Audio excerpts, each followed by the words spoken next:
मृत्युंजय आद्या की नींद सुबह के टाइम खुली तो देखा दोनों ही बिना कपड़ों के एक दूसरे से चिपक कर सो रहे थे। आद्या शर्माती हुई उठी और अपने कपड़े पहनकर उठ गई। आधा जल्दी जल्दी अपनी चूड़ियां पहन रही थी जिसकी खन खन की आवाज ने मृत्युंजय की नींद खोल दी। मृत्युंजय ने अपने आसपास देखा और सामने आद्या को देखा जो कपड़े पहन रही थी। मृत्युंजय उठा और अपने कपड़े उठाकर पहनने लगा। आद्या जैसे ही पीछे मुड़ी वो मृत्युंजय को देखकर थोड़ा सा नजर चुराकर बोली, अरे तुम कब जगे? जब तुम अपनी चूड़ियां पहन रही थी तभी, मृत्युंजय ने जवाब दिया और झोपड़ी से बाहर निकल आया। आद्या भी उसके पीछे आई। मृत्युंजय ने अपना फोन निकाला और उसमें सिग्नल देखने लगा।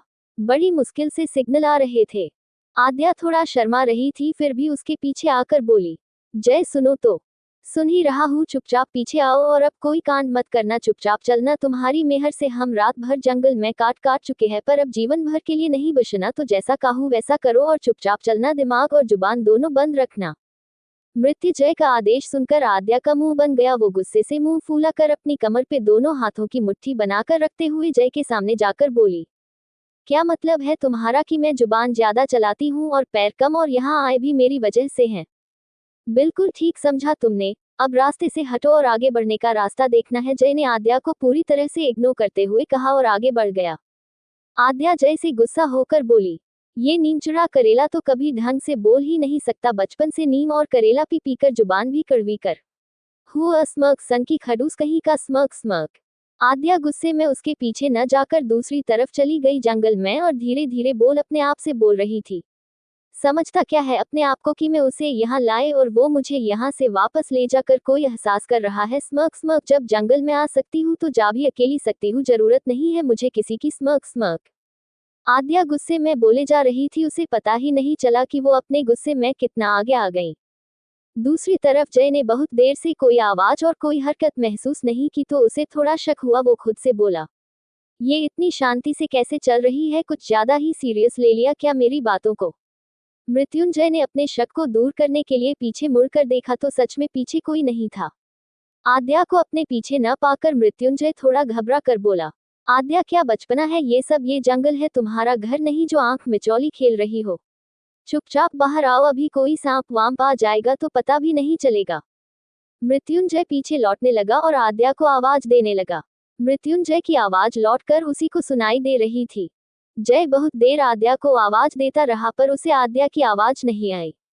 मृत्युंजय घबरा गया। वो जोर से चिल्लाया, आद्या। आद्या को जय की गूंजती हुई आवाज सुनाई दी और मन ही मन बोली, आईना अकड़ ठिकाने। स्मर्क स्मर्क, मुझे चुप कराने चले थे, अब खुद ही चिल्ला रहे हैं। और चिल्लाओ नहीं, बोलने वाली मैं। Smirk smirk. आद्या आगे कदम बढ़ाती हुई खुद में बड़बड़ाने लगी। दूसरी तरफ आद्या की आवाज वापस न सुनकर आद्या की हालत खराब हो रही थी। वो डरने लगा कहीं कुछ हो तो नहीं गया उसे। मृत्युंजय टेंशन के मारे पसीना पसीना हो गया था। वो जोर जोर से चिल्लाने लगा। आद्या सब सुन रही थी पर जानबूझकर बोल नहीं रही थी। काफी देर तक आद्या को ढूंढने के बाद मृत्युंजय के हाथ पैर फूलने लगे थे, उसकी सांसें ऊपर नीचे होने लगी। दूसरी तरफ आद्या मजे से चलती हुई जा रही थी। वो आराम से अपने बाल हवा में लहराते हुए जा रही थी। तभी एक पेड़ की डाल से एक अमरूद गिरा। आद्या अमरूद देखकर बोली, अरे वाह, भगवान जी ने मेरे लिए ब्रेकफास्ट भी भेज दिया ऊपर से। आद्या खुश होकर ऊपर देखकर जल्दी बोली, थैंक्स। अभी वो इतना ही बोली थी कि पेड़ की डाली पे उसके सिर से थोड़ा सा ऊपर डाली पे लटक रहे सांप को देखकर आद्या की चीख निकल गई। Tears of joy, fearful face, astonished face। आद्या डर से पीछे लौटने लगी, उसकी चीखें जोर जोर से बढ़ने लगी। जय ने जैसे ही आद्या की चीख सुनी उसकी तो सांस ही अटक गई थी, वो बिल्कुल बेजान हो गया था। मृत्युंजय आगे की ओर भागा और आद्या भी उसी ओर भागी हुई आई। दोनों कुछ ही कदम भाग कर आए थे कि दोनों ही एक दूजे के सीने से टकरा गए। आद्या ने जय को देखा और राहत की सांस लेकर घबरा कर बोली, जय वो वहां सांप है, वो इधर ही आता होगा। मृत्युंजय ने आधा को सही सलामत देखकर राहत की सांस ली और आद्या की बात सुनकर वो 2 मिनट आगे देखता है, फिर आद्या का हाथ पकड़कर उसे दूसरी तरफ ले जाता है। आद्या को जय बिना कुछ बोले बिना कुछ कहे चुपचाप जंगल से दूसरी तरफ ले जाने लगा। तभी उनको कहीं आसपास में झरने के गिरने की आवाज आई।